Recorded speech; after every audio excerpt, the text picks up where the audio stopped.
testimony into the mouths of women, then Mark has just defrauded the entire thing. He's just basically said, listen, it's invalid testimony because it's coming from women. If he's making it up, he never would have given it to women. It had to have been something that God chose to do. It had to be something that God said, no, I'm going to give my stuff, my information, this message to women. It had to be real. It had to have actually happened. Because if Mark was making it up, it never would have happened that way. Finally, because they're afraid, if Mark's making it up and you put women in that situation, you want to make them heroes. You want to turn them into these amazing heroes who then go and proclaim this message to everybody. But no, for him to tell us that they were afraid and terrified and didn't share it with anyone, that actually paints them in a negative light. And the only way he would do that to the people who have his message is if it actually happened that way. So you put all these things together, and we've got a lot of evidence to believe that this actually happened, as unbelievable as it is. And so we come back to this passage ending. Put yourself in the shoes of the people who heard Mark's gospel read the first time. Because see, this was read out loud. When the people first heard it, they didn't read it, they heard it. Put yourself in those shoes. And now hear how it ends. But go, tell his disciples and Peter, he's going ahead of you into Galilee. There you will see him, just as he told you. Trembling and bewildered, the women went out and fled from the tomb. They said nothing to anyone because they were afraid. So anticlimactic, so depressing, so frustrating. If you're in that position and you're hearing it for the first time, your heart, like my heart, would say things like this. What? What, you're serious? That's how it ends?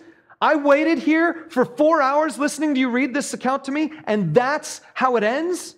No one says anything to anybody? They keep their mouths shut? Man, that's not the way I would finish the story. If it were me, I would have, and now you get Mark's point. Because his point isn't what the women did. His point is, what are you going to do? What am I going to do? This message is the most incredible message in the world. A guy who's dead is now alive, and he's the guy who promised to be the Savior of the world. He was dead, now he's alive. This is the greatest message ever, the greatest news ever, and you're going to keep your mouth shut? What's up with that? Mark wants us to realize how insane it is to keep this message silent. How insane it is to hear the message and do nothing about it. He wants to raise the temperature of us saying, no, if they're not going to finish this story, I'm going to finish the story. And that's why so many people have added extra bits onto Mark. Because they wanted to finish the story, and that's not his intent. His intent isn't to say, put more down here. You know, at the end of Mark's gospel, it says, this page intentionally left blank. So you don't put extra stuff in the gospel. Instead, what you do is you take it and you go out there and you and I together share with other people. This news is too good to just be afraid. It's too good to just hear it and soak in it. It's too good. It has to be spread. And so it raises the question for us. What are you going to do about it? How do we take the message of the resurrection home with us? There are 3 options, and only 3 options. I want to give these to you. Many people have tried to find different options in between these, but there are really only 3. The first option is this: denial and rejection. You can say in your heart, whatever happened, I don't know, but it wasn't a resurrection. There are people who have said this. They say, listen, I know the tomb is empty. I know the disciples believe they saw Jesus. I know Jesus made some appearances to a whole bunch of people. I don't know how all that happened. All I know is I don't believe in miracles. And so I'm not going to receive it as a miracle. It didn't happen as a resurrection. And some people will say that. They'll say, I'm just going to deny it and reject it. Other people will say this: apathy. The response is apathy. Even if it's real, it doesn't affect me. Now, I want to share with you, I think a lot of North American Christians are in this place. Some of us in this room are in this place of apathy. Because what we do is we do this. We say, I've heard the message. Jesus is raised from the dead. Or maybe he wasn't, but it doesn't really matter to me. Because, see, I pay attention to Jesus' teachings. And he says, love your neighbor as yourself. And he says, pray for those who persecute you. And he says, turn the other cheek. And Jesus was a really good teacher, and he's a really good guy. And so I'm going to follow his teachings, whether this whole resurrection thing actually happened or not. I don't really need to know if the resurrection thing happened, because I'm just going to follow his teachings. He's a good guy. Some of you come to church because of that very reason. You think Jesus is a good guy, and you want to hear more about what he taught and what the Bible's all about, but you haven't really accepted this fact belief in your heart that he came back to life from the dead. But if he did, there's one last response. The third word here is the word transformation. Because if he rose, it changes everything. I'm going to show you this.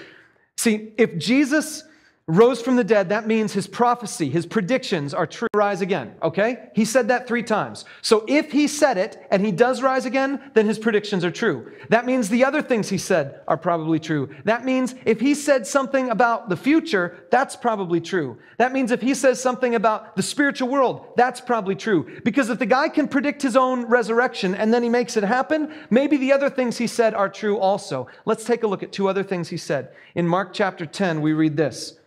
For even the Son of Man did not come to be served, but to serve, and to give his life as a ransom for many. That word ransom, the original Greek language behind that word ransom means anything it takes to free someone.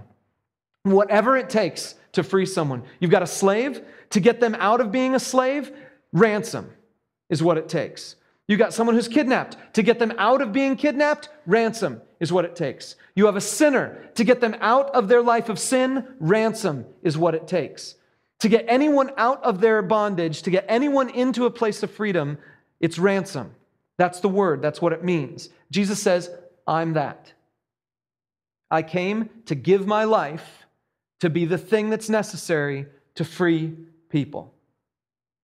And then one more verse. In chapter 15, he says this, Jesus remained silent and gave no answer. Again, the high priest asked him, are you the Messiah, the Son of the Blessed One? I am, said Jesus. And you will see the Son of Man sitting at the right hand of the Mighty One and coming on the clouds of heaven. He says, I am, the same words that Yahweh said in the burning bush to Moses. And Jesus says it to this guy standing in front of him. And he says also, you will see the Son of Man sitting at the right hand of the Mighty One. He's saying this, one of these days, I'm coming back to judge the world. I'm going to be the king forever, and I'm going to judge the entire world. In other words, what that means is Jesus, before his death, predicted that he was going to, 1, solve the world's sin problem, and 2, he was going to be the person coming back in the future to be the judge. Here's the last thing to write down. The last thing to write down is that Jesus, if he was raised from the dead, he's the answer to sin in both mercy and judgment.